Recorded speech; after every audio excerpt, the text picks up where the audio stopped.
य इह सततं तं भजे रामकृष्णं तं भजे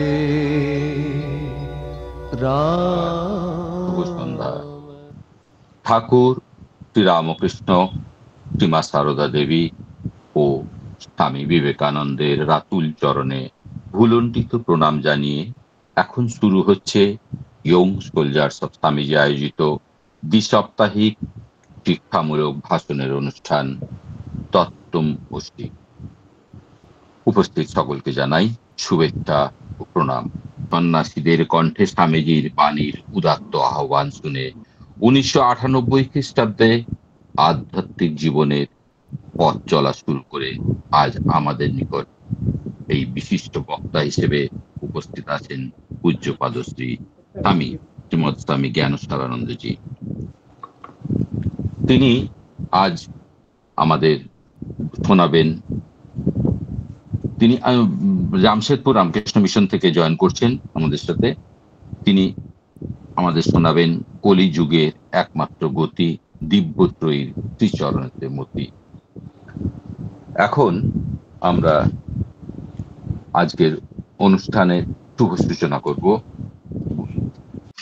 মহারাজকে প্রণাম জানাই, আমাদের অন্তরের বিনম্র শ্রদ্ধা ও প্রণাম। একটা ঘোষণা, উপস্থিত সকল শ্রোতাদের কাছে বিশেষভাবে অনুরোধ, আপনারা মহারাজের বক্তব্য চলাকালীন কেউ মাইক্রোফোন বা ভিডিও অন করবেন না। মহারাজের বক্তব্য শেষে বিষয় কেন্দ্রিক কারো কোনো প্রশ্ন থাকলে আপনারা আনমিউট করে বলতে পারেন বা চ্যাট বক্সে দিতে পারেন। আমরা কিছু প্রশ্নের উত্তর মহারাজের কাছ থেকে নিশ্চয়ই পাবো।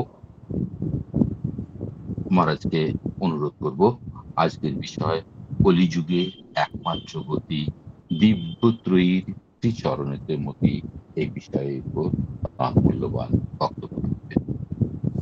মহারাজ।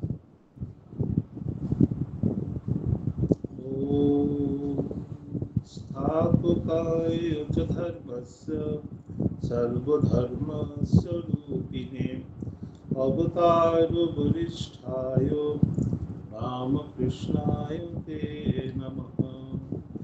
जननीं शारदां देवीं रामकृष्णं जगद्गुरुं पादपद्मे त्वयोश्रित्वा प्रणमामि मुहुर्मुहुः।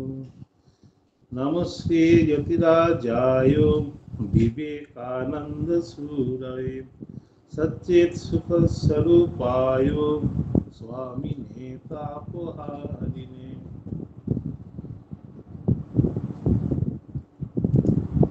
শ্রী ঠাকুর মা এবং স্বামীজির চরণে ভক্তি বিনম্র প্রণাম জানিয়ে উপস্থিত সকল ভক্ত মণ্ডলীকে, যার সঙ্গে আমি এই মুহূর্তে ভার্চুয়ালি সংযুক্ত হয়েছি, সবাইকে আমি শুভেচ্ছা ও নমস্কার। আমাদের সাউন্ডটা মনে হচ্ছে একটু হালকা শোনাচ্ছে, সাউন্ডটা মনে হচ্ছে হালকা শোনাচ্ছে, তাই না? না, একটু এবার ঠিক আছে মহারাজ, এবার ঠিক আছে। হ্যাঁ হ্যাঁ,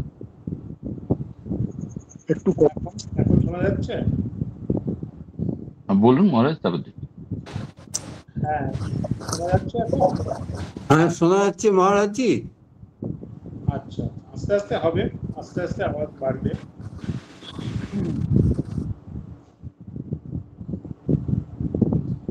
তো আজকে আমাদের যে টপিক সেটা হলো কলিযুগে একমাত্র গতি যুগত্রয়ীর চরণে শ্রীমতী। মানে ভগবানের, আমাদের যে যুগাবতার, যুগজননী এবং যুগাচার্যের যে আদর্শ, চরণে শ্রীমতী মানে কি শুধু চরণের কে প্রণাম ভক্তি করলেই তো আর হবে না, আমাদের তার আদর্শটাকে মানতে হবে। তারা যে আমাদের যে তার উপরে ধ্যান করলেই আমাদের গতি হবে। তো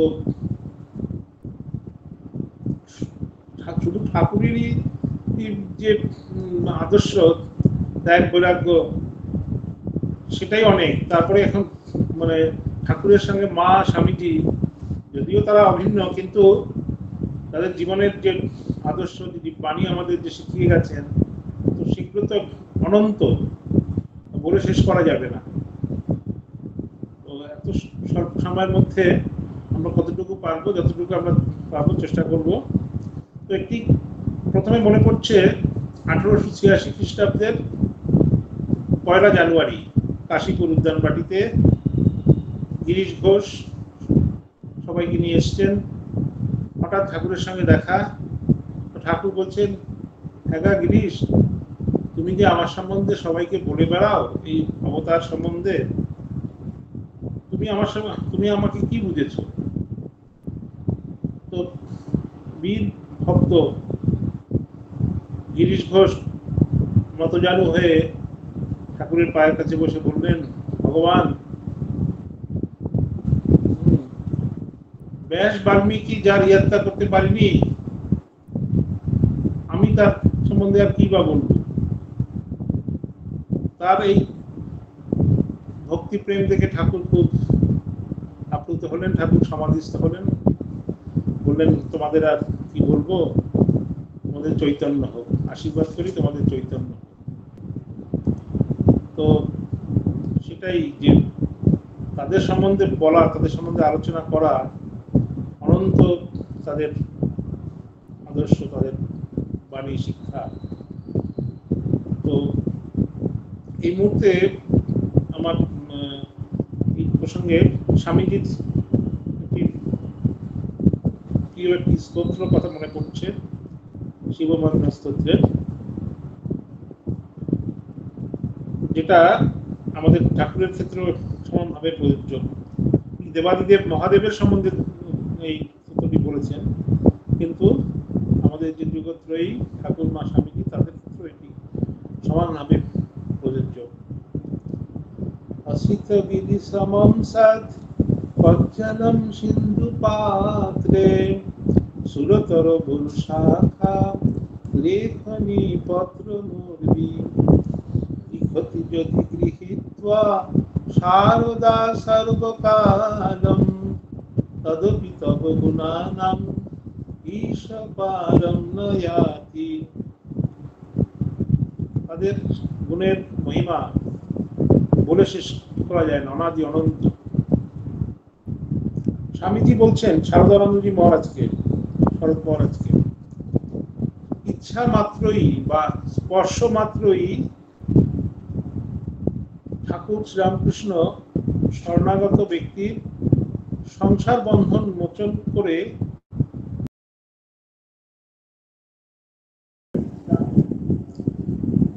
তাকে সমাধিস্থ করিয়া দিব্যানন্দের অধিকারী করিতেছেন, অথবা তাহার জীবন গতি আধ্যাত্মিক পথে এরূপ ভাবে প্রবর্তিত করিতেছেন যে অচিরে ঈশ্বর দর্শন উপস্থিত হইয়া চিরকালের মতো সে কৃতার্থ হইতেছে, সত্য সত্যই বিলাইতেছেন।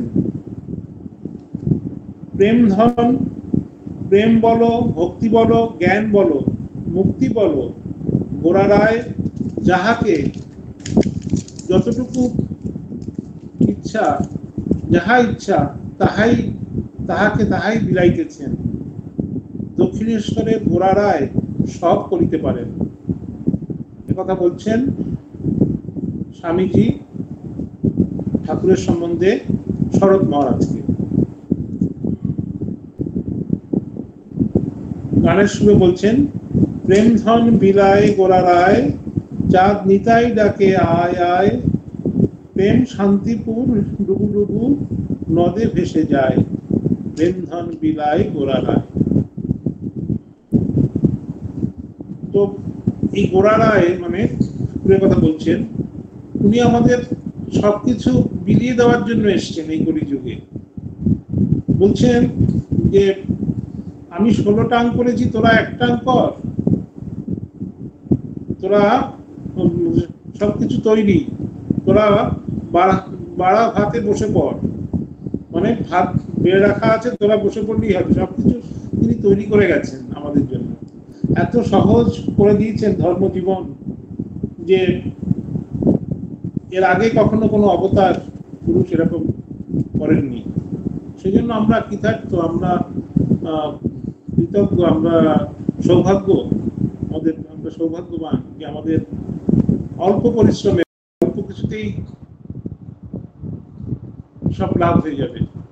ঠাকুর জানতেন যে কলিযুগে এরা সবাই কিছু পারবে না, এত কিছু করার ক্ষমতা নেই।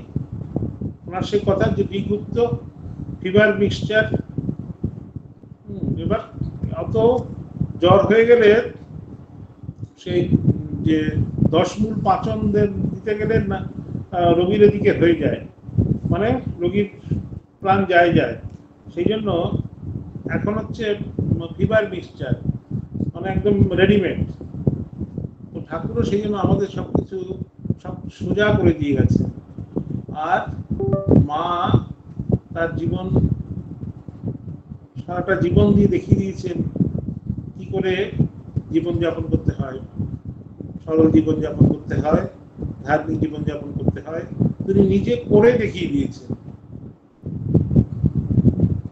তো আমাদের এই এখনকার বর্তমান সমাজের যে সমস্যা, সারা সমাজে সারা অশান্তি, এর সমাধান কিন্তু আমরা ঠাকুরমা স্বামীজির যে আদর্শ, তাদের যে বাণী, তাদের যে শেখানো পথ, সেই পথ দিয়ে কিন্তু আমরা সমস্ত সমাধান সূত্র তাদের কাছে পাই, যেটা আমরা 1 থেকে 150 বছর আগে দিয়েছেন স্বামীজি, মা এবং ঠাকুর। যদি আমরা ঠিক তাদের অনুসরণ করি তো এই সমস্যা থেকে আমরা নিস্তার পাব, সমাধান সূত্র খুঁজে পাব। আমরা দেখতে পাই বর্তমানে ঘরে বাইরে সব জায়গাতে একটা মানে অসহ্য, কেউ কাউকে সহ্য করতে পারে না, কেউ কাউকে অ্যাকসেপ্ট করতে পারে না, অ্যাকসেপ্টেন্সের অভাব, টলারেন্সের অভাব, কেউ কাউকে সম্মান দিতে চায় না। আমরা চাই সবাই আমাদের সম্মান করুক, সবাই আমাদের ভালোবাসুক, সবাই আমাকে স্নেহ করুক, কিন্তু আমরা এটা অন্য ক্ষেত্রে আমাকেও যে সম্মান করতে হবে, আমাকেও যে অন্যকে সমপরিমাণে ভালোবাসা দিতে হবে, সেটা কিন্তু আমি চাই না, আমরা পারি না। তো এটা হয় না একতরফায়, জগতে কোনো কিছু একতরফাতে হয় না। আমাদের আগে দিতে হবে, কোনো কিছু পেতে গেলে কোনো কিছু দিতে হবে। তো ঠাকুর আমাদের শিখিয়েছেন কি করে মানে অন্যকে সম্মান দিতে হবে, অন্যকে যথাযোগ্য মর্যাদা দিতে হবে। সেটা কিন্তু আমরা ঠাকুর মায়ের যে জীবনী, যে বাণী, সেটাতে কিন্তু আমরা পাই। মাও তার জীবন দিয়ে ওটা দেখিয়েছেন কি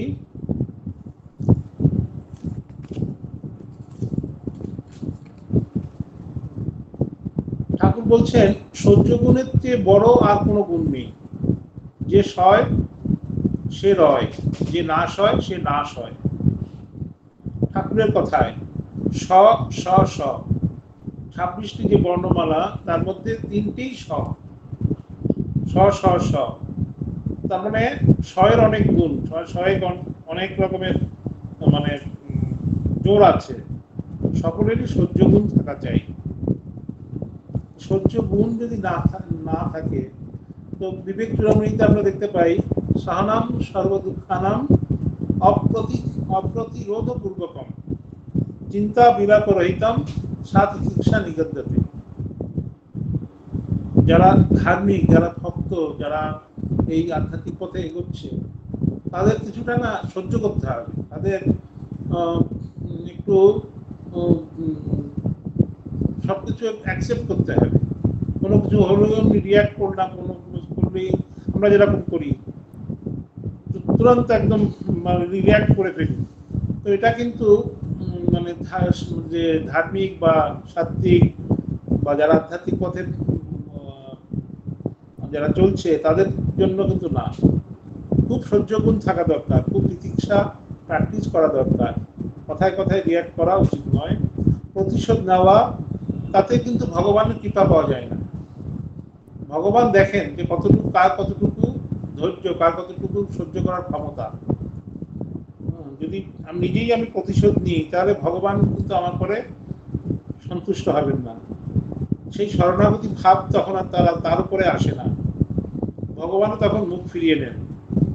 একটি কথায় আছে, একটি রূপক কাহিনীতে আছে না, যে বৈকুণ্ঠে লক্ষ্মী নারায়ণের পদসেবা করছেন, হঠাৎ করে নারায়ণ তড়িৎ বেগে ছুটে গেলেন। কি হলো? আবার কিছু দূর গিয়ে আবার ফিরে আসছেন। তো লক্ষ্মী দেবী জিজ্ঞাসা করলেন, কি ব্যাপার, চলে গেলেন আবার ফিরে এলেন? যে হ্যাঁ গেছিলাম, আমার এক ভক্ত ও বিপদে পড়েছিল, ওকে বাঁচাতে গেছিলাম। কিন্তু তা বললো, তো আবার ফিরে এলেন কেন? তো বলছে যে ওই সে হলো ভক্তটি ছিল ধোপা, ধোপাতে কিছু জামা কাপড় শুকোতে দিয়েছিল। তো সেটা দেখে কিছু ছেলেরা ওকে মানে মারিয়ে দিয়েছিল বলে বলে খুব ইট মেরেছিল। তো তারা করেছে। তো আমি ওকে বাঁচাতে গেলাম, তো এখন দেখলাম যে ভক্তই ইট মেরে নিয়ে ওদের তাড়া করেছে। যারা ওকে মানে আঘাত করার জন্য এসেছিল, হচ্ছে নিজেই মানে প্রতিশোধ নেওয়ার জন্য তাদের তাড়া করেছে। ও যখন নিজের ব্যাপারটা নিজে বুঝতে শিখেছে, নিজে করছে, তখন আমি কেন যাব? সেটাই যে আমরা কোনো কিছুর জন্য আমরা নিজেরাই যদি মানে সবকিছু ভার নিই, তাহলে ভগবান কিন্তু আমাদের ভার নেবেন না। ভগবানের ভার, ভগবানের কৃপা, ভগবানের যে সাহায্য, সেটা পেতে গেলে কিন্তু আমাদের একটু সহ্য গুণ থাকা চাই। একটু ওই যে বললাম যে তিতিক্ষা, যে কোনো রকমের প্রতিরোধ করা যাবে না, কোনো রকমের চিন্তা বিলাপও করা যাবে না। সেই মানে তিতিক্ষা না থাকলে সাধন ভজন বা এই ধর্মজীবনে এগোনো খুব মুশকিল। তো মা কি বললেন? মা বললেন পৃথিবীর মতো সহ্য গুণ চাই। পৃথিবীর উপরে কত রকমের অত্যাচার হচ্ছে, কত রকমের মানে এই গাছপালা কেটে ফেলা হচ্ছে, কত রকমের আমরা ওই মাটি খুঁড়ে কত রকমের করছি, কিন্তু পৃথিবী কি করছে? অবাধে সবকিছু সহ্য করছে। মানুষেরও সেরকম সহ্য গুণ থাকা চাই। সংসারে কত রকমের লোক আছে, কত রকমের লোক এই সংসারে দেখা যায়। তো তাদের সবাইকে নিয়ে চলতে হবে, সব সহ্য করে থাকতে হবে। মা তার নিজের জীবনে দেখিয়েছেন। আমরা জয়রামবাটিতে সবাই জানি যে ওখানে মা কত রকমের সহ্য করেছেন। এইদিকে পাগলি মামি, এদিকে রাধু, এদিকে মামারা সব বিষয়ী, মামাদের লোক, আকাঙ্ক্ষা এত বেশি, কত রকমের। তারপরে ভক্তদের অত্যাচার, ভক্তরা এক এক রকম ভক্ত এসে এক এক রকমের আবদার করে। তো কিন্তু মা কিন্তু সব নীরবে একদম মুখ বুঝে সহ্য করছে। ওই জন্যই তিনি মা, ওই জন্যই আমাদের সকলের জগৎ জননী। তো মাকে একবার সে যে রাধু একটা বেগুন ছুঁড়ে মেরেছিলেন, সবাই আমরা জানি ঘটনাটা। বেগুন ছুঁড়ে মারাতে এত জোরে বেগুন ছুঁড়ে মেরেছে যে একটা বিরাট শব্দ হলো, এবং মা খুব ককিয়ে ব্যথাতে খুব কষ্ট পেলেন। কষ্ট পেয়ে খুব মানে বললেন যে মানে এত কষ্ট পেয়েছেন যে উনি মানে ককিয়ে উঠেছেন। কিন্তু পরক্ষণেই আবার বলছেন, ঠাকুরের দোষ দেখো না, ঠাকুর বুঝতে পারছে না যে ও কি ভুল করেছে, ওর কোনো অপরাধ নিও না। সাথে সাথে কিন্তু তার যে যাতে ক্ষতি না হয়, এই যে তার রাধু তার ভালোবাসা তার জন্য কোনো ক্ষতি না হয় সেটার কথা ভাবছেন। তো নিজের কষ্ট পাচ্ছেন, কিন্তু সাথে সাথে কিন্তু তার যেন কোনো ক্ষতি না হয়, যেন অমঙ্গল না হয়, সেটা কিন্তু তিনি ভাবছেন। তো আমাদের এইরকম ভাবে মা তার জীবন দিয়ে দেখিয়ে দিচ্ছেন যে কত রকম ভাবে মাকে সইতে হয়েছে এই সংসার জীবন যাপন করার জন্য। তো তার এক কণা যদি আমরা আমাদের সহ্য গুণ থাকে, আমরা যদি যে বললাম যে অ্যাকসেপ্টেন্স, টলারেন্স, এর যদি থাকে, যে কাউকে যথাযোগ্য সম্মান দেয়। মা বলছেন যে ঝাঁটাটি পর্যন্ত তাকে ঠিক ঠিক সম্মান দিতে হবে, তাকে ঠিক পরিষ্কার করে ঠিক কাজ হয়ে গেলে ঠিক জায়গায় গুছিয়ে রাখতে হবে, ছুঁড়ে ফেলে দিলে হবে না। তো এরকম ছোট ছোট ঘটনার মধ্যে মা কিন্তু এই যে ঝাঁটাটিকেও সম্মান দেওয়া, বরং তো যোগ্য লোককে তো সবাই সম্মান দেবে, কিন্তু অযোগ্য তাদেরও যে সম্মান দিতে হবে, সেটা কিন্তু মা তার জীবনে আমাদের করে দেখিয়ে দিয়েছে।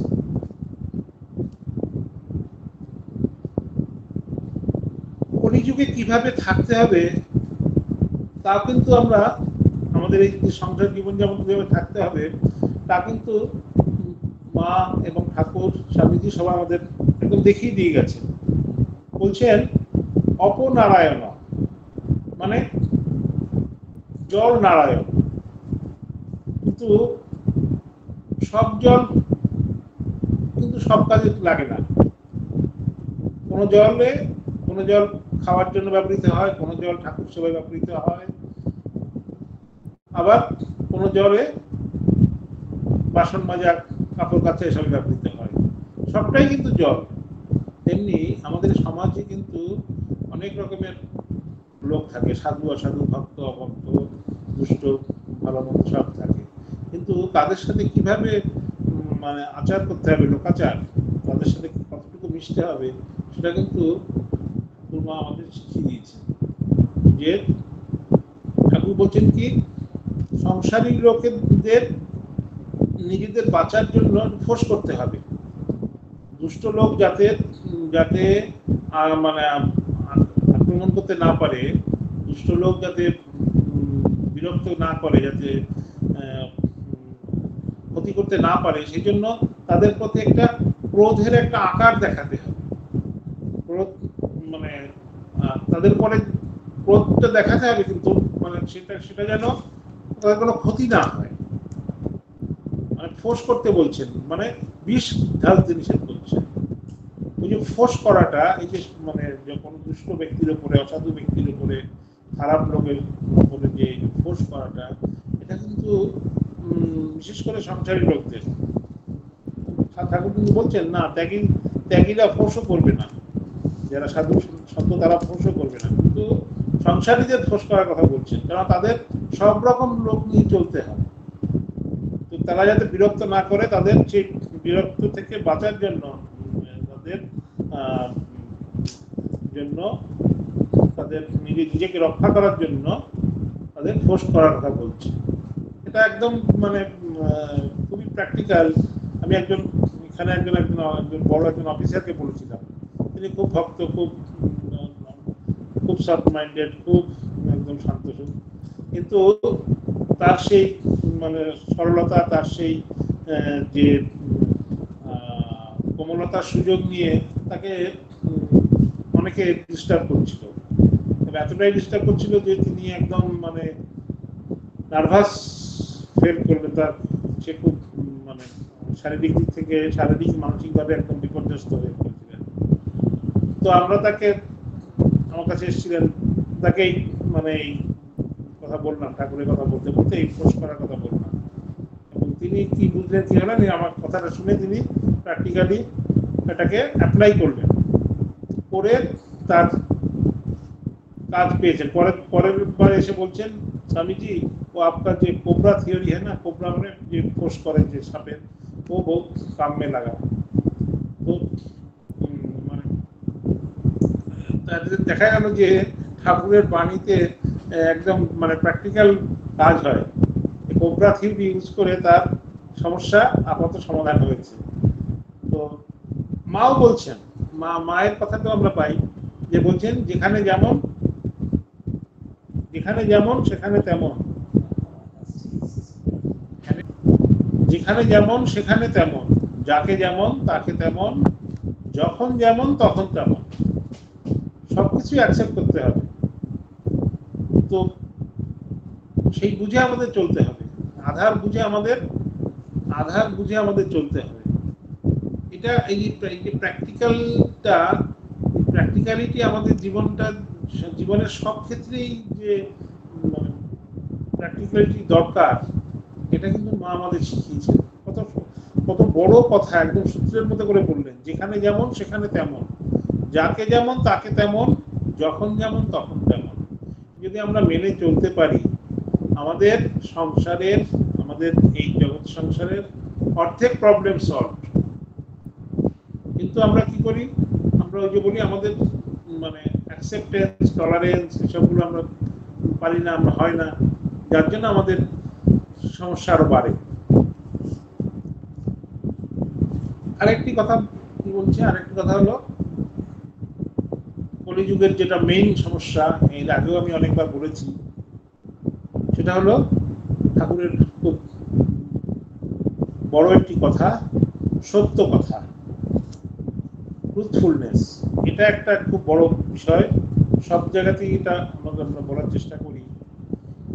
কেননা সত্য কথা, ঠাকুর বলছেন সত্য কথা কলির তপস্যা, কলিতে অন্য তপস্যা কঠিন। তুলসীদাসের বিখ্যাত দোহা, সত্য বচন পরশ্রী মাতৃ সমান, এই সে হরি না মিলে তো তুলসী ফুল জবান। সত্যকে ধরে থাকলে ভগবানকে পাওয়া যায়, ভগবান লাভ হয়। শুধু সত্যের আট থাকলেই ভগবান লাভ হয়। ঠাকুর বলতেন যে সত্য কথাটি ধরে আছে সে ভগবানের কোলে শুয়ে আছে। সত্যকে ধরে থাকলে আমাদের জীবনের অনেক সমস্যার সমাধান হয়ে যায়। আমরা যখন কোনো ইলিগাল, আমরা যখন কোনো খারাপ কাজ করি, তখন কি করি, আমরা লুকোনোর চেষ্টা করি। কেন কি লুকোনোর চেষ্টা করি? যে লোকে জানলে বা অন্য তখন জানলে এটা খারাপ হবে, তখন কি করে, তখন আমরা এটাকে লুকিয়ে রাখি। বা একটা সত্য কথাকে ঢাকার জন্য আমরা কি করি, আরো 10টা মিথ্যে কথা বলি, এবং যত মিথ্যে কথা বলছি তত আমাদের সমস্যা আরো বাড়ছে। একদম প্র্যাকটিক্যালি আমরা দেখি, একটা সত্য কথাকে চাপা দেওয়ার জন্য 10টা মিথ্যে কথা বলতে হচ্ছে, 100টা মিথ্যে কথা বলতে হচ্ছে, এবং তাতে কি হচ্ছে, সমস্যাটা আরো বাড়ছে। তো সেজন্য বলছেন যে যদি সত্যকে ধরে রাখা যায়, তাহলে জীবনের অর্ধেক সমস্যার সমাধান এমনিতেই মিটে যায়। আমাদের এই সত্যের ওপরে আট থাকতে হবে। ঠাকুর সেই বলছেন না, মার কাছে সবকিছু সমর্পণ করছেন, মা এই নাও তোমার সূচি, এই নাও তোমার অসুচি, আমায় শুদ্ধা ভক্তি দাও, এই নাও তোমার জ্ঞান, এই নাও তোমার অজ্ঞান, আমায় শুদ্ধা ভক্তি দাও, এই নাও তোমার ভালো, এই নাও তোমার মন্দ, আমার শুদ্ধা ভক্তি দাও। এসব সবকিছু তিনি মাকে অর্পণ করছেন, কিন্তু একবারও কিন্তু বলছেন না যে মা এই নাও তোমার সত্য, এই নাও তোমার অসত্য, আমাকে শুদ্ধা ভক্তি দাও। সত্যকে কিন্তু মাকে দান করতে পারেননি, সারা জীবন উনি সত্যকে ধরে রেখেছেন। তার বাবা যে ক্ষুদিরাম চট্টোপাধ্যায়, তিনি সত্যকে ধরে রাখার জন্য তার ভিটে মাটি পর্যন্ত ছাড়তে হয়েছে, আমরা সবাই জানি। সেজন্য সত্যের উপরে যত আমরা জোর দেবো, যত আমরা স্পেস দেবো, ঠাকুর বলছেন যে কলিযুগে এই সত্য মেনে চলা এটাই একটা তপস্যা, আর কোনো তপস্যার দরকার নেই। এই একটা তপস্যা ধরে থাকলেই হয়ে যাবে। তো এরপরে আমরা ঠাকুরের আর একটা যেটা বাণীর উপরে আমরা আলোচনা করবো, সেটা হলো ভক্তি যোগের উপরে। এগুলো সবগুলো কি আমরা যে বলছি যে আমাদের টপিকসে যে কলিযুগের একমাত্র গতি, যুগত্রয়ী শ্রীচরণের মতি। তো শ্রীচরণের মতি মানে শ্রীচরণটাকে উপরে ধ্যান করলে হবে না, তাদের যে বাণী সেটার উপরে ধ্যান করতে হবে। সেই বাণীর উপরে ধ্যান করলেই আমাদের মতি হবে এবং তাদের শ্রীচরণে মতি হবে, মানে তাদের উপরে ভক্তি বিশ্বাস বাড়বে, আরো আমরা আমাদের জীবন মধুময় হবে। তো ঠাকুরের এই যে আর একটা বিশেষ গুণের কথা বলছেন যে ভক্তি যোগ, কিভাবে আমরা তার শ্রীচরণে আমাদের মতি হবে, তাদের কি ভক্তি, কিভাবে আমাদের তার উপরে ভক্তি বিশ্বাস বাড়বে, সেই ভক্তির সম্বন্ধে ঠাকুর কি বলছেন, কলিযুগের পক্ষে নারদীয় ভক্তি। কিরকম নারদীয় ভক্তি? শাস্ত্রে বলছেন যে সকল কথা, যে সকল কর্মের কথা আছে, সব কিছুই তার কিছু যে কর্ম কথা বলেছেন, যে বিধি কর্ম, যেরকম শাস্ত্রে যে আমাদের কর্তব্য কর্মের কথা বলেছেন, সেগুলো পালন করার কিন্তু আমাদের সময় নেই, এবং আমাদের এই কলিতে হচ্ছে অন্নগত প্রাণ, অত আমাদের একদম কম আয়ু, তাতে কিন্তু আমাদের সময়ও নেই আর সেই এনার্জিও নেই। তাই বলছেন যে 10 মূল পাচন দিতে গেলে কিন্তু তার রোগীর অবস্থা খারাপ হয়ে যায়, সেই জন্য হচ্ছে ডিগুপ্ত ফিভার মিক্সচার একদম রেডিমেড। তো ঈশ্বরকে ভালোবাসা, ঈশ্বরের নাম শ্রবণ করা, কায় মনোবাক্যে ভগবানকে ডাকা, ওটাই হচ্ছে ভক্তি। কায় মনোবাক্যে মানে কি, আমার যে শরীর মন, আমার যে ইন্দ্রিয়, আমি চোখ দিয়ে আমি ভগবানকে দেখছি, ভগবানের যে জায়গায় আমি ভগবানের বিগ্রহ দর্শন করছি, মূর্তি দর্শন করছি, তার তীর্থ দর্শন করছি, পা দিয়ে তীর্থ ভ্রমণ করছি, মন্দিরে যাচ্ছি, মুখ দিয়ে পাঠ করছি, স্তোত্র পাঠ করছি, ভজন কীর্তন করছি, হাত দিয়ে ভগবানের ভক্তদের সেবা করছি, মন দিয়ে ভগবানের চিন্তা করছি, ভগবানের রূপ চিন্তন করছি, শ্রবণ মনন নিধিধ্যাসন যেটা সেটা করছি। এইভাবে বলছেন কায় মনোবাক্যে, শরীর মন এবং বাক্যের দ্বারা ভগবানের চিন্তা করা, ভগবানের সেবা করা, এই বলছে ভক্তি। তো এই ভক্তি কেন বলছেন যে এই কলিযুগে ভক্তি হচ্ছে একমাত্র সার। নারদীয় ভক্তি কেন বলছেন? নারদের ভক্তি হচ্ছে একদম মানে জোর ভক্তি। কিরকম? নারদের ভক্তি দেখে রাম অবতার, রাম বললেন কি যে রামচন্দ্র খুব খুশি হলেন নারদের ভক্তি দেখে। তিনি বললেন যে নারদ তুমি বর নাও। তো নারদ বলছেন ভগবান আমাকে শুদ্ধা ভক্তি দাও, তোমার পাদপদ্মে যেন শুদ্ধা ভক্তি থাকে, আর কিছু আর আমার কোনো চাই না। আর একটা কি, তোমার ভুবন মোহিনী মায়া যেন বদ্ধ না হয়। রামচন্দ্র খুব খুশি হলেন, খুশি হয়ে বলছেন আর ঠিক আছে, আর কিছু বর নাও। তখন নারদ বলছেন আর কিছু চাই না, কেবল তোমার পাদপদ্মে শুদ্ধা ভক্তি হবে। এই যে মানে সবকিছু তো মানে পেয়েও সবকিছু মানে ভগবান নিজে বর দিতে চাইছেন, কিন্তু উনি অন্য কিছু চাইছেন না, যে তোমার মায়ায় যেন আমি বদ্ধ না হই, তোমার ভুবন মোহিনী মায়ায় যেন আমি বদ্ধ না হই, সেটা বলছেন। আর বলছেন তোমার শ্রীচরণে যেন, তোমার পাদপদ্মে যেন শুদ্ধা ভক্তি হয়। এই যে সেই জন্য বলছেন যে আর কিছু আমাদের এই কলিযুগে অন্য কিছু, আর এই সাধারণ ভজন, এই ষোড়শোপচার পুজো, এই মানে বিভিন্ন যজ্ঞ, এই যজ্ঞ সেই যজ্ঞ, কত রকমের যজ্ঞ ছিল আমাদের পৌরাণিক যুগে, কিন্তু এখন সেসব করার সময় কোথায়, সেসব করার ধৈর্য কোথায়? তো এখন হচ্ছে শুধুমাত্র ঠাকুরের নাম গুণগান, আর তার উপরে তার শ্রীচরণের শুদ্ধা ভক্তি, ব্যাস, আর কিছু চাইনি। ভক্তির দ্বারা এই যে ভক্তির যোগের উপরে কেন ঠাকুর এত গুরুত্ব দিচ্ছেন? এই যে কলিযুগে বলছেন একমাত্র ভক্তির পথেই হচ্ছে সর্বোৎকৃষ্ট পথ। কেন? ভক্তির মাধ্যমে একদম অন্ধর মহলে পৌঁছানো যায়। বলছেন জ্ঞান মার্গী যারা সময় জ্ঞান চর্চা করে, তারা হচ্ছে ওই মানে ড্রয়িং রুম অব্দি যাবে, মানে বারবাড়ি পর্যন্ত, তারা বেডরুম পর্যন্ত যেতে পারবে না, মানে বা রান্নাঘর অব্দি যেতে পারবে না। আর কেন পারবে না সেটা বলছেন, মানে অতটা তারা মিশতে পারবে না, কিন্তু ভক্তি পথে একদম সেই বাড়ির সঙ্গে মিশে যাওয়া যায়, একদম সব জায়গায় বাড়ির সর্বস্তরে মানে পৌঁছে যাওয়া যায়, একদম গভীরে পৌঁছানো সম্ভব হয় এই ভক্তির দ্বারা। যার ভেতরে ভক্তি আছে তার সব আছে। আবার কি বলছেন, এই যে আমাদের বর্তমানে যেটা আমরা দেখি যে এই মানে অস্পৃশ্যতা, একটা জাতিভেদ, একটা মানে ছুঁয়ো না একটা এরকম ব্রাহ্মণ চন্ডাল বিভিন্ন রকমের আপার কাস্ট লোয়ার কাস্টের যে সমস্যা, তো সেইটা কিন্তু বলছেন যে ভক্তির দ্বারা কিন্তু এই জাতিভেদ প্রথা তুলে দেওয়া যেতে পারে। কিভাবে? যে ভক্তের কোনো জাতি নেই, ভক্তের থাক আলাদা, তাদের মধ্যে জাতি বিচারের কোনো দরকার নেই। ভক্ত হলেই দেহ মন আত্মা সব শুদ্ধ হয়।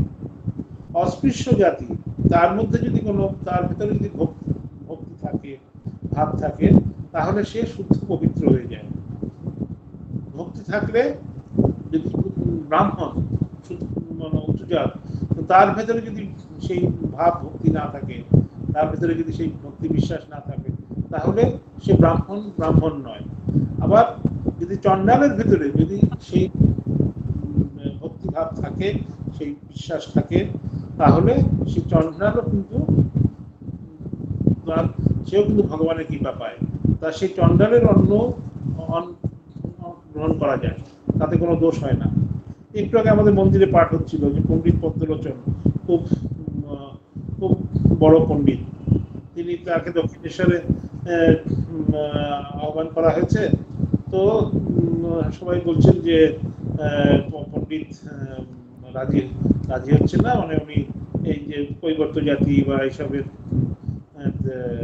মাহিষ্য বলছেন, মাহিষ্য জাতির হাতে উনি কোনো দান গ্রহণ করবেন। এখানে অন্নকূটের আয়োজন করা হয়েছিল, ধান্যকূটের আয়োজন করা হয়েছিল, মথুর বড় আয়োজন করেছিল। তো কিন্তু সেখানে পদ্মলোচন এরকম বলছিল, কিন্তু ঠাকুর যখন ডেকে পাঠালেন পদ্মলোচনকে, তখন তিনি এলেন, আবার বললেন, কে বললো আমি আসবো না? তুমি ডেকেছো, আমি আসবো না? তোমার সাথে আমি মানে শুরি বাড়িতেও যেতে পারি, আমি হাড়ির ভাতও খেতে পারি, মানে ওই আমি যে কোনো রকমের তোমার সাথে গেলে আমার কোথাও আমার কোনো বাধা নেই, আমি সব জায়গায় চণ্ডালের কাছ থেকেও খেতে পারি। তো এই যে সে একজন মানে ভক্ত, তার ভেতরে ভক্তি ভাব আছে, ঠাকুরের সংস্পর্শে এসে তার সেই গোড়ামি, কিন্তু সেই আর গোড়ামিটা নেই, এবং সে একদম মানে সমস্ত রকমের যে যাত্রাভিমান, সেই যে ব্রাহ্মণ, সেই যে তাদের অভিমান, সেই অভিমানকে সে বর্জন করতে পেরেছে। তো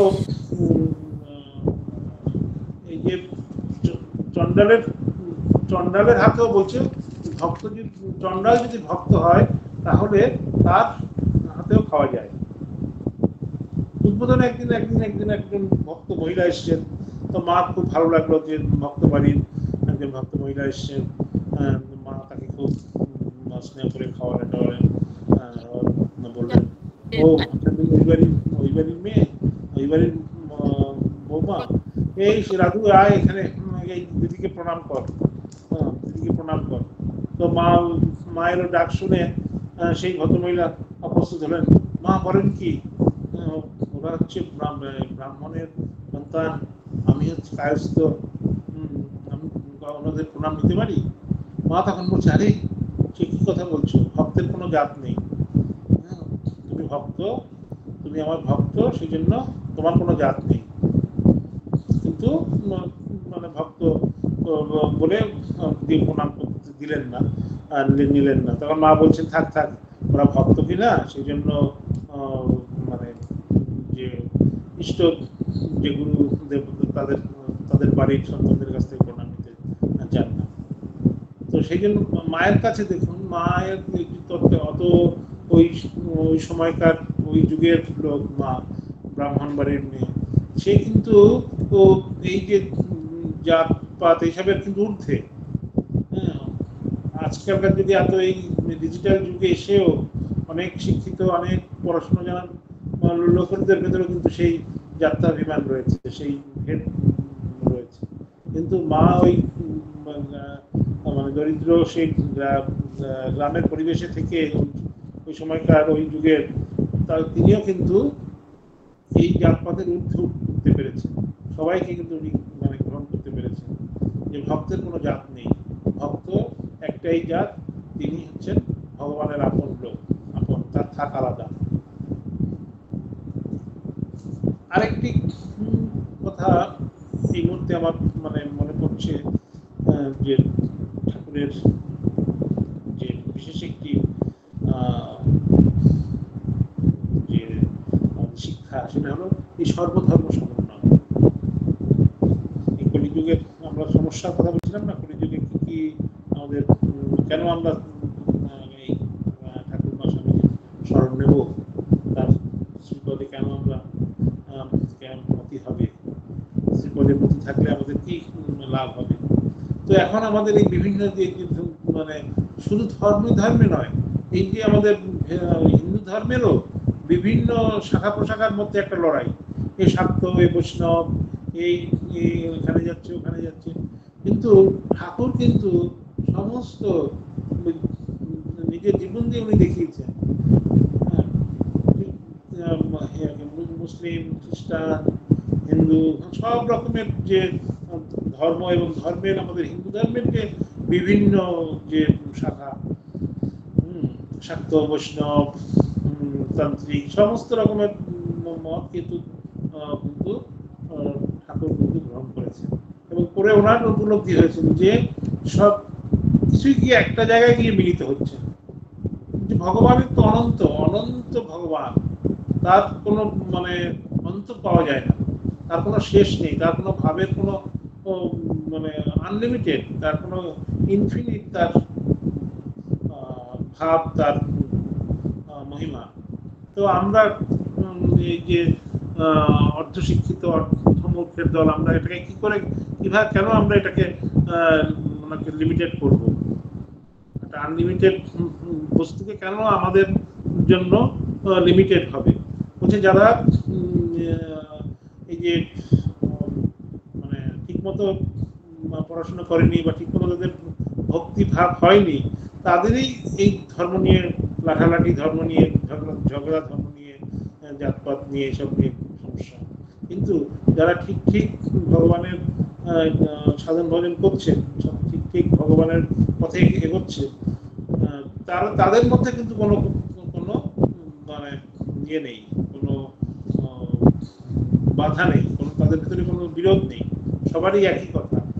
ঠাকুর কতভাবে সুন্দরভাবে উদাহরণ দিয়েছে আমরা জানি, যে দক্ষিণে, এই যে দক্ষিণেশ্বরের ঠাকুর বলছে, দক্ষিণেশ্বরে আসতে গেলে বিভিন্নভাবে আসা যায়। কেউ পায়ে হেঁটে আসছে, কেউ নৌকোয় করে আসছে, কেউ গাড়ি করে আসছে। তো বিভিন্ন পথ দিয়ে কিন্তু দক্ষিণেশ্বরে আসা যায়। তো যেমন সেরকম অনন্ত পথ, অনন্ত মত, মতেরও কোনো শেষ নেই আর পথেরও কোনো শেষ নেই। কেউ বলতে পারবে না যে আমার পথটাই বড়, আমার পথটাই শ্রেষ্ঠ।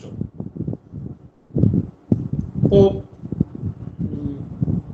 আবার সে বলছেন যে পুকুরের জলের উদাহরণ দিচ্ছেন, সবাই আমরা জানি যে একই পুকুরের জল বিভিন্ন কয়েকটা ঘাট আছে, কেউ যারা মুসলিম, তারা মুসলিম ওই ঘাট থেকে নিচ্ছে, তারা বলছেন এটা পানি, হিন্দুরা বলছে জল, খ্রিস্টানরা বলছেন ওয়াটার। কিন্তু সেই একই জলকে তারা বিভিন্ন রূপে দেখছেন, বিভিন্ন নামে দেখছেন, শুধু নাম আর রূপটাই, নাম আর উপাধিটাই হচ্ছে আসল, মানে আলাদা, কিন্তু বস্তুটা কিন্তু এক। তেমনি আমাদের বলছেন ছাদে ওঠার কথা বলছেন, আমাদের উদ্দেশ্য হচ্ছে ছাদে ওঠা, ভগবান লাভ করা। তো ছাদে বিভিন্ন ভাবে ওঠা যায়, সিঁড়ি দিয়ে কেউ উঠলো, কেউ মই দিয়ে উঠলো, কেউ দড়ি বেয়ে উঠলো, বিভিন্ন ভাবে ওঠা যাবে। ওঠাটা হচ্ছে আমাদের ছাদে ওঠা নিয়ে কথা। তো কেউ মানে কোনো পথই ছোট নয়, কোনো পথই খারাপ নয়। আমাদের উচিত সব পথকে, সব মতকে শ্রদ্ধা জানানো। এটা একমাত্র মানে আমাদের এই রামকৃষ্ণ মিশন, আমাদের যারা যারা মিশন থেকে যারা দীক্ষিত, মিশনের যারা অনুগত, ঠাকুরের যারা যারা ফলোয়ার, যারা ঠাকুরের যারা ভাব নিচ্ছেন, মায়ের ভাব নিচ্ছেন, স্বামীজির ভাব নিচ্ছেন, তারাই কিন্তু এটা বিশ্বাস করে। অন্য মানে কোনো ধর্ম, কোনো দেশ, তারা এই এই যে এত বড় যে উদার ভাবটা কিন্তু তাদের ক্ষেত্রে খুব কম দেখা যায় না বললে ভুল হবে, কিন্তু খুব কম দেখা যায় যে অন্য ধর্মকে অ্যাকসেপ্ট করা, অন্য ধর্মকে সম্মান করা, এটা কিন্তু মানে কম দেখা যায়। তো সেটা ঠাকুরের কথা আছে যে যারা যারা সাধন ভজন কর্মী, যারা ধর্মের মূল তত্ত্বকে বুঝতে পারেনি, তারাই এই ধর্ম নিয়ে হানাহানি, ধর্ম নিয়ে বিভেদ সৃষ্টি করছে। কিন্তু যারা ধর্মের মূল তত্ত্ব বুঝতে পেরেছে, ধর্মের মূল তত্ত্ব জানতে পেরেছে, তাদের ক্ষেত্রে কিন্তু কোনো সমস্যা নেই। সব শিয়ালের একরা। যদি সব মানে ধর্মমতের সব এই বাইবেলের যে কথাগুলো রয়েছে, বা যে আমাদের যে কোরআনের যে মূল কোরআনের যে সব লেখা রয়েছে, আমাদের গীতাতে যা লেখা রয়েছে, আমাদের কথামৃতে যা লেখা রয়েছে, সব কিন্তু একই সুরে বিভিন্নভাবে বিভিন্ন দৃষ্টান্ত দিয়ে বোঝানো হয়েছে। কিন্তু কিছু কিছু ছাত্রী তারা ভুলভাবে ব্যাখ্যা করেছে, তার জন্য মানে বিরোধ বেড়েছে। সে মায়ের ঠাকুরের সে আর একটা উদাহরণ আছে যে যার যেটা পেটে সইবে, যে বাড়িতে বড় মাছ নিয়ে এসছে, মা 5টি সন্তান, মায়ের 5 ছেলে, মা 5 ছেলের জন্য যে যেটা পছন্দ করে, কেউ ভাজা পছন্দ করে তাকে ভেজে দিল, কেউ ঝোল পছন্দ করে, তার পেট ভালো না, পেট সহ্য করতে পারে না, তাকে ঝোল করে দিল, কাউকে পোলাও করে দিল, কাউকে কোরমা করে দিল। এবার যার যেটা ভালো লাগে সে সেটা খাবে, তার অধিকারই বুঝে, আধার বুঝে। তো এর মধ্যে মায়ের কাছে কিন্তু সব সন্তানই সমান, তারা খাচ্ছেও কিন্তু সে একই জিনিস, একই মাছ খাচ্ছে, একই জিনিস খাচ্ছে। এখানে কিন্তু কোনো কিন্তু ভেদ নেই।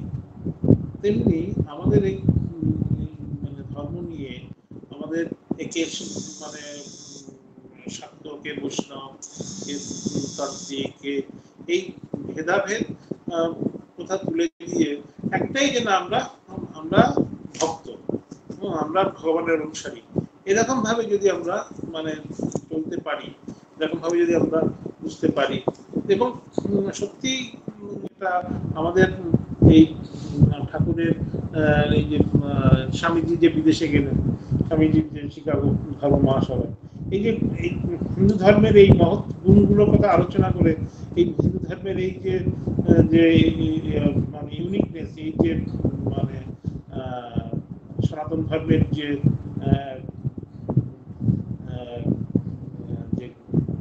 গ্লোরি, তার যে মধুর ঐশ্বর্য, সেই যে মহান যে ভাব, সেটা কিন্তু সারা বিশ্বের কাছে তুলে ধরলেন, এবং সবাই কিন্তু এটা মানতে বাধ্য হলো যে হ্যাঁ, হিন্দু ধর্ম সবার থেকে আলাদা, সবার উপরে, সবাই কিন্তু অ্যাকসেপ্ট করল।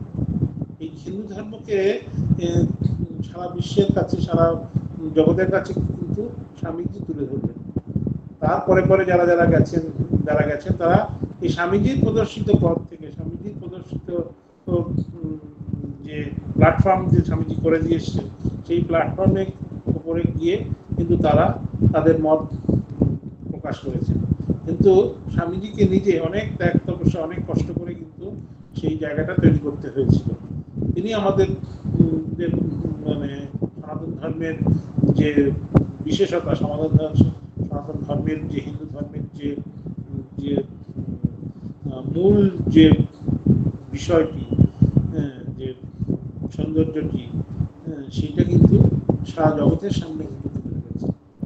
তো এইভাবে আমরা ঠাকুরমা স্বামীজির যে মহান তত্ত্ব, সেই তত্ত্বগুলো কিন্তু আমরা যদি আলোচনা করি, যদি আমরা মানে ঠিকমতো আমাদের নিজেদের জীবনে যদি পালন করতে পারি, তাহলে কিন্তু আমাদের এই কলিযুগেও, এই বর্তমান যুগেও আমরা ঠিকভাবে আমরা হতে পারবো। আমাদের কি আমাদের আধ্যাত্মিক জীবন, কি আমাদের মানে সাংসারিক জীবন, আমাদের সব কিছু সব জায়গাতেই আমাদের চলার পথ হবে মসৃণ। আমরা মানে প্রতিটি ক্ষেত্রে এই যে আমাদের যে কথামৃত দেখুন, মায়ের কথা দেখুন, the complete works of Swamiji দেখুন, সেখানে কিন্তু এত প্র্যাকটিক্যালি এত সুন্দরভাবে বলেছেন, এত সুন্দরভাবে ওনারা প্রত্যেকটা সমস্যার মানে সমাধান করেছেন। স্বামীজির কথা বলতে গেলে বলতে হয়, স্বামীজি একদম হাতে কলমে ধরে বলেছেন, যুবকদের বলছেন যে তোমরা আগে আশিষ্ট বলিষ্ঠ হও। সমস্যার দিক থেকে কি জাগতিক বলুন, কি আধ্যাত্মিক বলুন, কি পারমার্থিক বলুন, সব পথেই কিন্তু তেনারা আমাদের একদম হাতে হাত ধরে নিয়ে চলছে।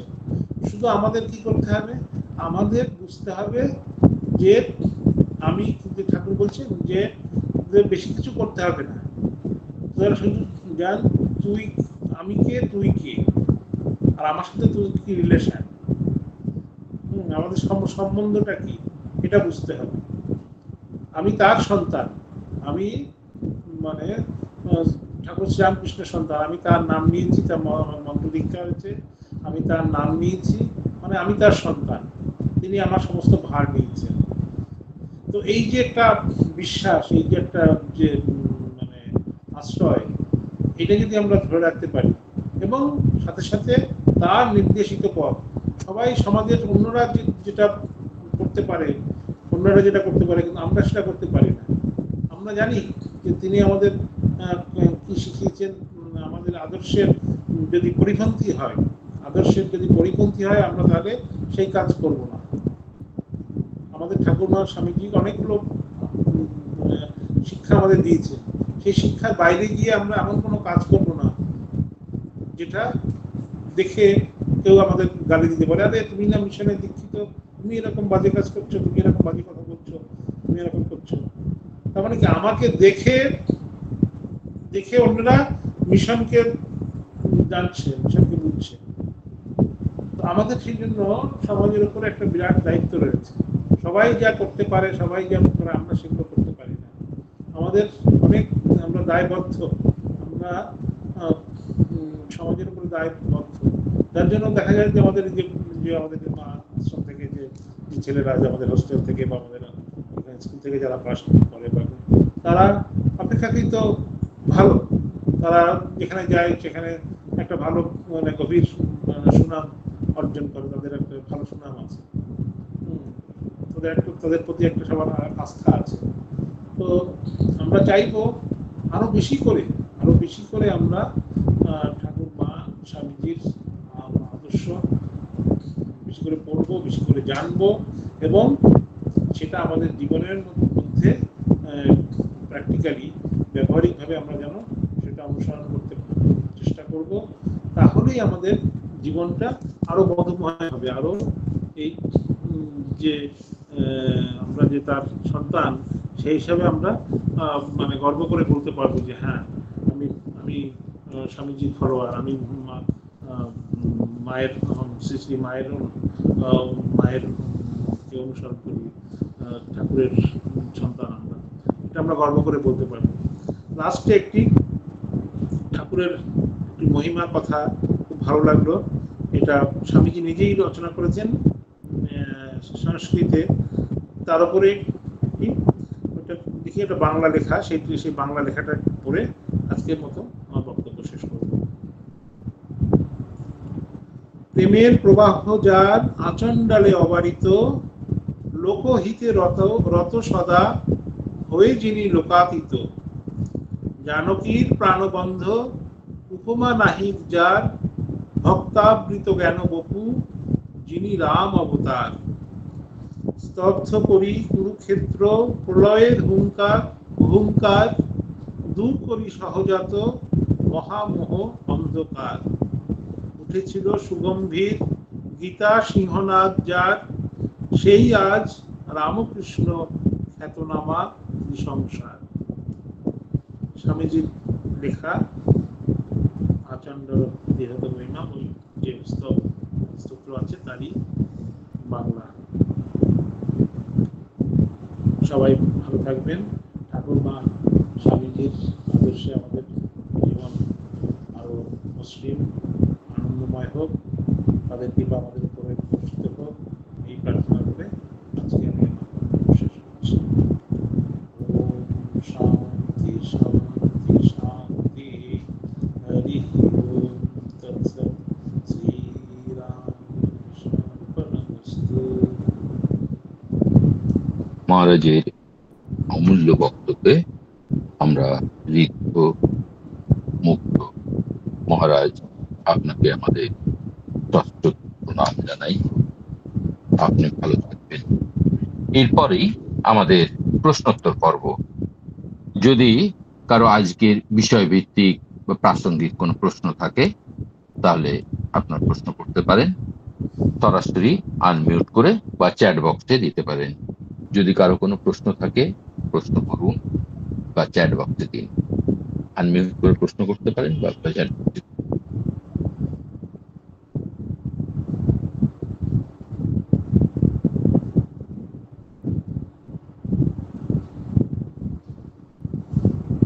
কারো প্রশ্ন মনে হচ্ছে কোনো প্রশ্ন নেই, নাকি কেউ প্রশ্ন করবেন কিছু? হ্যাঁ,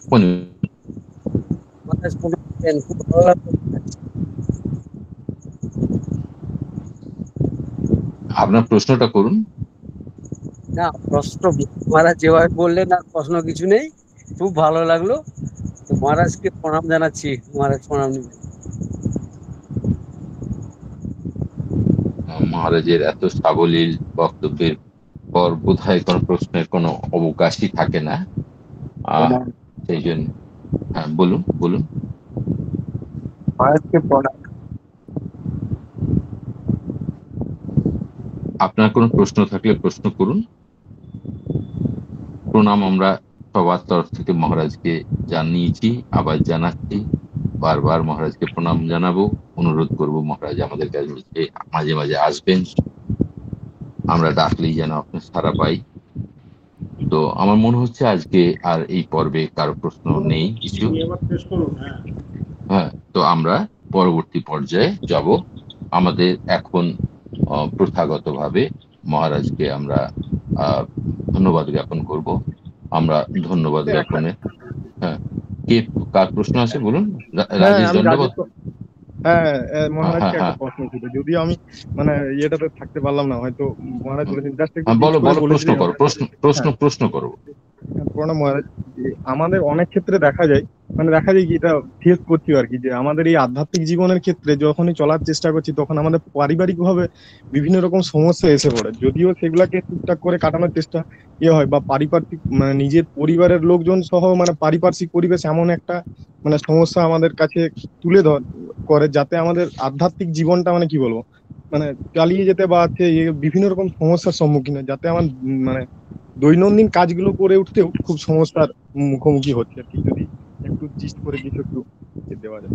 হ্যাঁ, দেখুন মানে যে কোনো ভালো কাজে সমস্যা আসবেই। যে কোনো ভালো কাজে সমস্যা আসবে। মানে যখন আপনি কোনো ভালো কাজ করবেন, ভালো কিছু শুভ কিছু চেষ্টা করবেন, তখন তার সমস্যা আসবে। এবং এটা আপনাকে মনে মনে আগে থেকেই মাইন্ড সেট করে নিতে হবে যে আমি যেহেতু সত্য পথে থাকবো, আমি যেহেতু সৎ পথে থাকবো, আমাকে অনেক কিছুর জন্য ত্যাগ স্বীকার করতে হবে। সেটা মানে অনেক রকমের দুঃখ কষ্ট আসবে, অনেক রকমের বাধা আসবে, অনেক রকমের সমস্যা আসবে, যেটা যারা ইজি গোয়িং, যারা সাধারণ যারা চলছে তার থেকে আপনি একটু আলাদা। আপনি একটা আদর্শ নিয়ে চলছেন। আপনি কথায় কথায় মিথ্যে কথা বলতে পারছেন না, কথায় কথায় আপনি দুর্নীতি করতে পারছেন না, কথায় কথায় আপনি লোককে ঠকাতে পারছেন না। সবাই যেটা পাচ্ছে সেটা আপনি পাচ্ছেন না। সেই জন্য আপনাকে এর জন্য কিছু স্যাক্রিফাইস করতে হবে, এর জন্য আপনাকে কিছু ত্যাগ স্বীকার করতে হবে। সেই ত্যাগ স্বীকারটা অন্যরা করতে রাজি নয়, পরিবারের লোক বলুন বা অন্যরা বলুন, সেটা করতে রাজি নয়। আপনি তো জানেন আমাদের মানে একদম চাক্ষুষ উদাহরণ আমাদের এই যে ঠাকুরের বাবা, একটি মানে সত্য একটি মিথ্যা সাক্ষী দিতে পারলেন না। সত্যকে ধরে রাখার জন্য উনি একটা মিথ্যা সাক্ষী দিতে ওনাকে বারবার করে বলা হয়েছিল, উনি মিথ্যা সাক্ষী দিলেন না, যেহেতু উনি সত্যকে ধরে আছেন। সেই মিথ্যা সাক্ষী দিলেন না বলে ওনাকে ভিটে মাটি পর্যন্ত উচ্ছেদ করা হলো। অতগুলো ছেলে মেয়ে নিয়ে একদম পৈতৃক সম্পত্তি থেকে ওনাকে তুলে দেওয়া হলো। কি না সবাইকে নিয়ে কোথায় যাবে, কোথায় থাকবেন, কোনো অনিশ্চয়তার জীবন। কিন্তু ওই যে সত্যকে ধরেছিলেন বলে ঠাকুরই আবার তার যে বন্ধুর মাধ্যমে বন্ধুকে শুভ বুদ্ধি দিলেন। বন্ধু তাকে এই বিপদের হাত থেকে বাঁচানোর জন্য এগিয়ে এলেন, তাকে থাকার ব্যবস্থা করলেন, তাকে চাষবাসের জন্য জমি দিলেন। আবার তিনি মানে তার সংসারটাকে চালিয়ে নেওয়ার একটা পথ খুঁজে পেলেন। সেই জন্য মানে সত্য পথে থাকতে গেলে কিন্তু অনেক কষ্ট স্বীকার করতে হবে, অনেক ত্যাগ স্বীকার করতে হবে। এটা আপনাকে প্রথমেই মানে ধরে নিতে হবে যে আমি কি ত্যাগ স্বীকার করতে রাজি আছি। সত্য পথেও থাকবো, আবার মানে সব রকম মানে সুবিধা ভোগ করব, সেটা কিন্তু সবসময় হয় না। সবসময় এটা হয় না। সত্য পথে চলতে গেলে, সৎ পথে চলতে গেলে কিছু কিছু বাধার সম্মুখীন হবে, অসুবিধার সম্মুখীন হতে হবে। কিন্তু ঠাকুরের কৃপাতে, ঠাকুরকে ডাকলে, ঠাকুরের শরণ নিলে, মানে সৎ পথে থাকলে দেখবেন ঠিক সব বাধা বিপত্তি আবার তিনি সমস্যা দেবেন, আবার তিনি রক্ষা করবেন। এই বিশ্বাস নিয়ে আমাদের চলতে হবে। ঠিক আছে, ধন্যবাদ মহারাজ। আর একটু হচ্ছে কি, অনেক ক্ষেত্রে যেমন এই পরিবেশের মধ্যে পড়ে গিয়ে অনেক ক্ষেত্রে চেষ্টা করি, যদিও প্রথম হয়তো অনেক বেশি করতাম, এখন অনেকটা কমিয়ে ফেলেছি চেষ্টা করে করে, যে অন্যায় কিছু দেখলে একটু মানে মানে ব্যাপারটা হচ্ছে বলে দেওয়া, যেটা হয়তো আমাদের মানে হয় না, একটা সত্য পথে থাকলে যেটা অন্যায়গুলোকে মানে মানে প্রতিবাদ করা বা অন্যায়ের প্রতিবাদ আমরা করব, অন্যায়ের প্রতিবাদ করব, মানে মানে অপ্রিয় সত্য কথা আমরা বলবো, কিন্তু সেই অপ্রিয় সত্য কথাও অনেক সময় যেন কারো আঘাত না লাগে সেইভাবে বলতে হবে। প্রতিবাদটা শুধু প্রতিবাদের জন্যই করব আমি যে করবো তা না। প্রতিবাদটা যদি গঠনমূলক হয়, প্রতিবাদ যদি কারোর মঙ্গলের জন্য হয়, তাহলে কিন্তু সেটা যার এগেনস্টে বলছেন বা যার সে তখন বুঝতে পারবে, বা আপনাকে অন্য আর 10 জন আপনাকে মানে সাপোর্ট করবে, আপনাকে সমর্থন করবে। কিন্তু শুধুমাত্র অন্যায়ের মানে প্রতিবাদের জন্যই প্রতিবাদ করা, সেটা কিন্তু ঠিক না। যদি প্রতিবাদ, যদি সমালোচনা যদি গঠনমূলক হয়, যদি অন্যের উপকারের জন্য হয়, অন্যের ভালোর জন্য হয়, তাহলে সেটা কিন্তু মানে করাই যেতে পারে, এবং সেক্ষেত্রে কিন্তু আপনি সবার সমর্থন পাবেন, সবার সাহায্য পাবেন। কিন্তু মানে শুধুমাত্র মানে নিজের যে অহংকার বাড়ানোর জন্য প্রতিবাদ করা, বা অপ্রিয় কথা, সত্য কথা অপ্রিয়ভাবে বলে অন্যকে আঘাত দেওয়া, সেটা কিন্তু মানে আমাদের মানে করতে নিষেধ করছেন। মা নিজেই বলছেন যে বাবা, সত্য কথা ওরকম অপ্রিয়ভাবে বলতে নেই। সত্য কথা অবশ্যই বলবে, কিন্তু সেটা যেন মানে কারো আঘাত না লাগে, কাউকে কষ্ট দিয়ে নয়। সত্যম বদ প্রিয়ম বদ।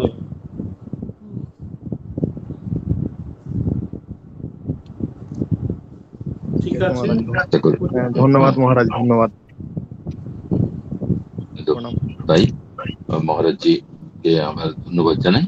তো আমরা এরপর প্রথাগতভাবে ধন্যবাদ জ্ঞাপন পর্বে চলে যাব। ধন্যবাদ জ্ঞাপন করবেন আমাদের পরম প্রিয় যুব সৈনিক শ্রী মঙ্গল কুমার পুরকায়ত। প্রণাম মহারাজ। দিব্যত্রয়ী চরণে অন্তরে শ্রদ্ধা নিবেদন করে আমাদের পরম পূজনীয় এবং পরম প্রিয় শ্রদ্ধেয় মহারাজ জিকে ইয়ং সোলজার্স অফ স্বামীজির গ্রুপের পক্ষ থেকে আন্তরিক কৃতজ্ঞতা, ধন্যবাদ জ্ঞাপন করি। ধন্যবাদ জানাই যারা আজকের মহারাজের এই বক্তব্যে অংশগ্রহণ করলেন, শ্রবণ বা অনুধ্যান করলেন, সকলকে সারদায় নারী জাগরণ গ্রুপ থেকে এবং young soldiers of Swamiji group থেকে বক্তব্যে স্নাত হলেন, সমৃদ্ধ হলেন, তাদের সকলকে অন্তরের অন্তঃস্থল থেকে কৃতজ্ঞতা ধন্যবাদ জ্ঞাপন করে মহারাজের কাছে আমাদের আবার অনুরোধ, আবার যেন আমরা পাই আপনাকে।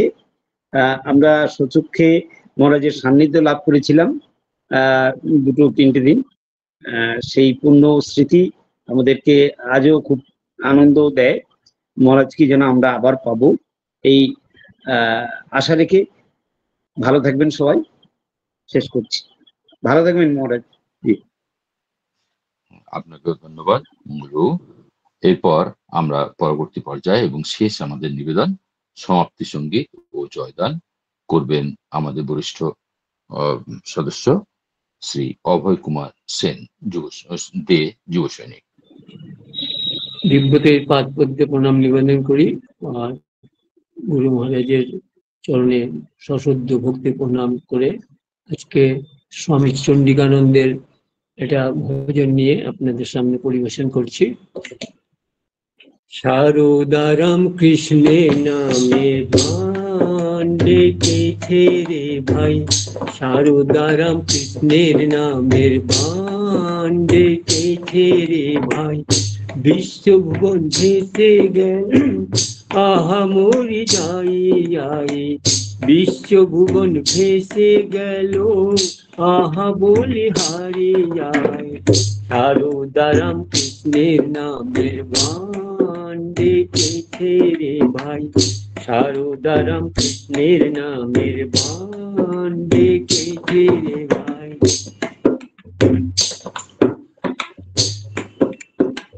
যুগের হাওয়া লাগলো পালে, জীবন তরি দেনা খুলে, যুগের হাওয়া লাগলো পালে, জীবন তরি দেনা খুলে, শারদারাম কৃষ্ণ বলে হেসে খেলে চলে যায়, শারদারাম কৃষ্ণ বলে হেসে খেলে চলে যায়, শারদারাম কৃষ্ণের নামের বান ডেকেছে রে ভাই, শারদারাম কৃষ্ণের নামের বান ডেকেছে রে ভাই, বিশ্বভুবন ভেসে গেল আহা বলি হারে যায়, বিশ্বভুবন ভেসে গেল আহা বলি হারে যায়, শারদারাম কৃষ্ণের নামের বান ডেকেছে রে ভাই, শারদারাম কৃষ্ণের নামের বান ডেকেছে রে ভাই। যুগের হাওয়া লাগলো পালে, জীবন তরি দেনা খুলে, যুগের হাওয়া লাগলো পালে, জীবন তরি দেনা খুলে, শারদারাম কৃষ্ণ বলে হেসে খেলে চলে যায়, শারদারাম কৃষ্ণ বলে হেসে খেলে চলে যায়, মা মা মা বলে মায়ের কোলে চলে যায়, মা মা মা বলে মায়ের কোলে চলে যায়, শারদারাম কৃষ্ণের নামে বান ডেকেছে রে ভাই, শারদারাম কৃষ্ণের নামের বান ডেকেছে রে ভাই, বিশ্বভুবন ভেসে গেল আহা বলি হারি যায়, বিশ্বভুবন ভেসে গেল আহা বলি হারি যায়, মা মা মা বলে মায়ের কোলে চলে যায়, মা মা মা বলে মায়ের কোলে চলে যায়, শারদারাম কৃষ্ণের নামের বান ডেকেছে রে ভাই, শারদারাম কৃষ্ণের নামের বান ডেকেছে রে ভাই, সারদারাম কৃষ্ণের নামের বাণ ডেকেছে রে ভাই। জয় ঠাকুর, জয় মা, জয় স্বামীজি, জয় মহারাজজি, প্রণাম মহারাজজি। श्री गुरु महाराज जी की जय। जय महामाई की जय। जय स्वामी जी महाराज जी की जय। जय कल्याणेश्वरी सरस्वती माई की जय।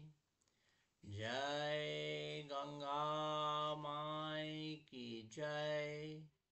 ओम शांति शांति शांति। हरि ओम तत्सत। श्री राम कृष्ण अर्पणमस्तु।